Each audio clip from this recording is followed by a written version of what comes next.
I've been swooning over cacti gardens on Instagram lately, and when I spotted this old chest at my local second-hand market, I knew exactly what I'd put into it. I picked up this Opuntia and Euphorbia cactus from the same market as the chest. And of course, I know cacti need good drainage, but luckily this old chest comes pre-prepared with plenty of rusty holes at the bottom.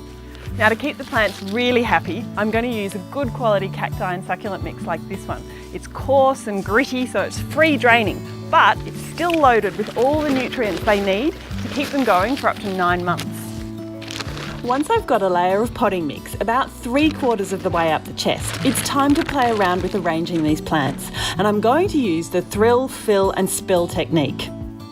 So the taller one's at the back, and can you see here on this euphorbia, it's got some little buds. They're going to turn into those typical cacti arms. Now there is a trick to getting these spiky guys out of the pot. You use a bit of cardboard to support the spines, and then you can just take it out of its pot without getting spiked. And I'm now going to finish off the middle layer. I've already popped in some of the smaller growing succulents like Echeveria and Aloe, and I'm even going to pop in a blue fescue. This is a grass and it'll add a nice bit of movement into the mix.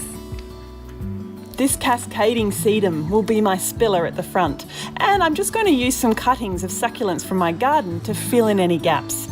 Finally, I'm going to top dress the whole display with pebbles, and that'll really make the plants pop.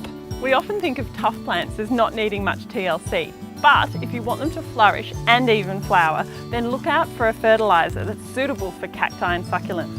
You can use this soluble one every 2 to 3 weeks, and you'll have a chest that you can really treasure.